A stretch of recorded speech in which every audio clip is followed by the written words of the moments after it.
Hey there, comic fans. Buckle up because we're diving into one chilling ride today. Pun completely intended. I'm talking about absolute Batman versus Mr. Freeze. And let me tell you, this version of Mr. Freeze, bro, is not just cold, it's straight up nightmare fuel. We're talking full on horror movie villain vibes here.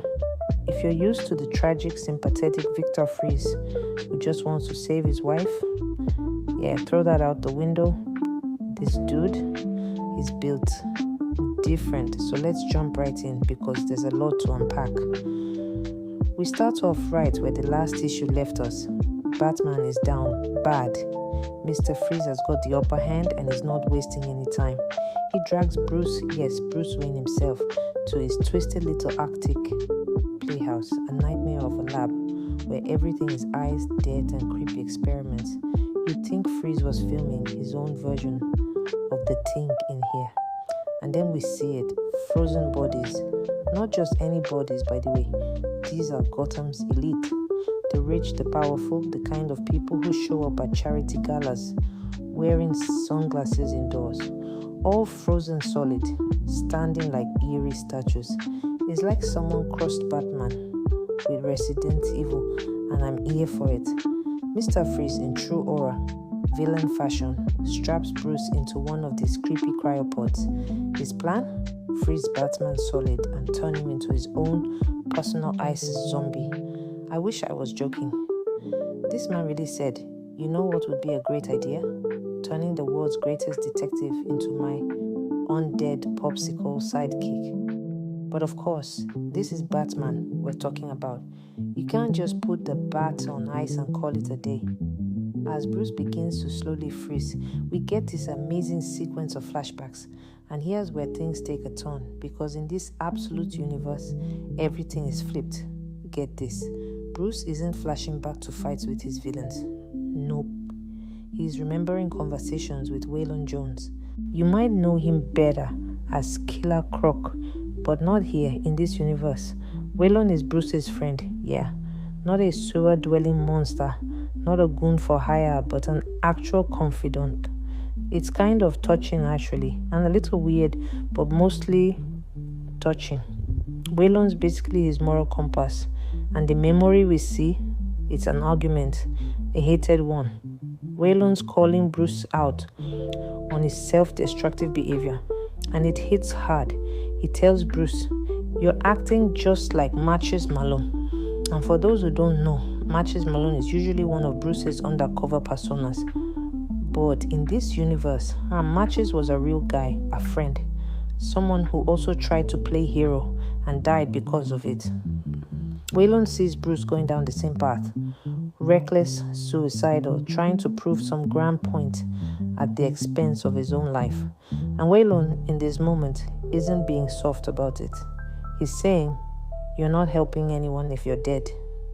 The Batman needs to be more than a martyr complex in a cape. Oof, that hits deep.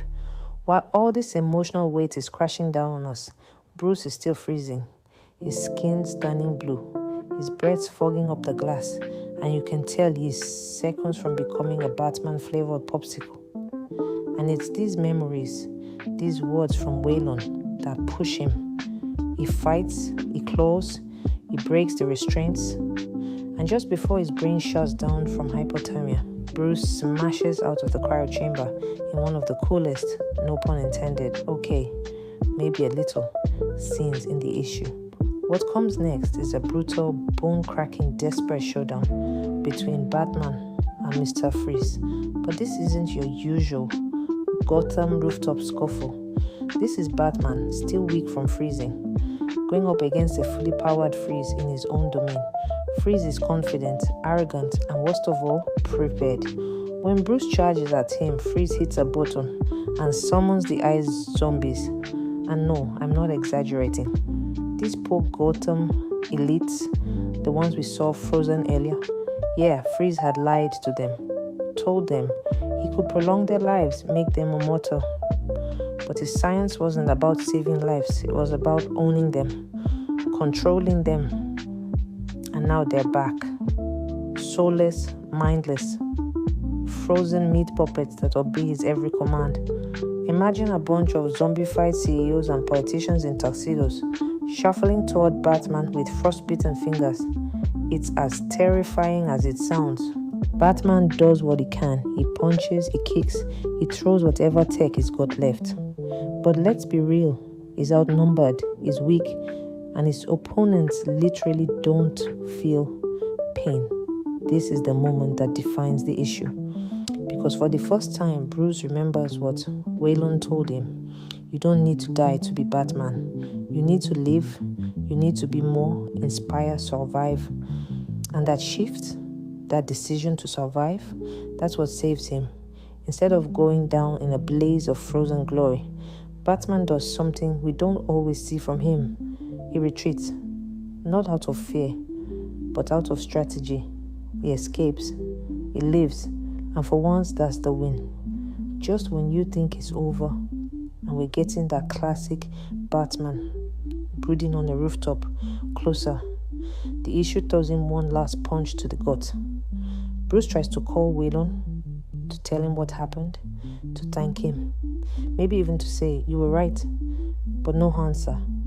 We cut to Waylon, tied up, bleeding, and being dragged away by shady men in black, the kind of guys who don't exist in any government database. And they're talking about some ominous project called Ark M. They say Waylon is the perfect specimen. Specimen for what? We don't know, but it sounds bad. So yeah, the issue ends on that deliciously frustrating cliffhanger. You're sitting there like, wait, what the hell is Ark M? Who are these guys? And what are they planning with Waylon? Guess we'll have to wait for the next issue to find out. Let's talk real quick about why this issue is absolute fire or ice. First off, this is not the Batman you're used to. He's not polished, he's not calculated, he's not the I'm 10 steps ahead of everyone version. He's raw, messy, still figuring things out. He makes mistakes, he's emotional, vulnerable, and that makes him relatable. This version of Batman is something we don't always get in mainstream continuity growth. He starts off reckless, ready to die, haunted by guilt and driven by some toxic need to prove himself. But by the end, he learns something, he changes. That's character development, baby. And then there's Mr. Freeze. Holy hell. This is the scariest version of Freeze I've ever seen. No wife, no tearful origin story. Just cold science, twisted ambition, and an army of ice zombies. It's like if Mr. Freeze and Frankenstein had a baby and raised it in a haunted lab. The visuals, chef's kiss, the frozen elites, the shadows in the cryolab, the frost crawling across Bruce's skin. All of it feels straight out of a horror comic, and it works. Absolute Batman vs. Mr. Freeze is more than just another superhero beatdown. It's horror, it's tragedy, it's a character study. It asks the question, what kind of person becomes Batman? And what does it take to stay Batman without losing yourself? And by flipping the usual script, by making his rogues into his friends, it forces Bruce to confront who he really is without the black and white morality we're used to. No Joker, no Penguin, just Waylon.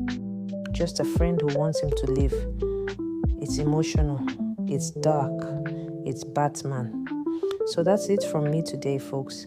If you love this breakdown and want more comic deep dives, horror-themed Batman tales, or just wild alternate universe stories that flip everything you thought you knew, hit that like button, smash that subscribe, and maybe even ring the bell so you don't miss the next episode. And hey, what do you think Ark M is? Got any theories? Let me know in the comments because I need to talk about this with someone. Seriously, I haven't stopped thinking about it. Till next time, stay warm out there and watch out for ice zombies. Peace.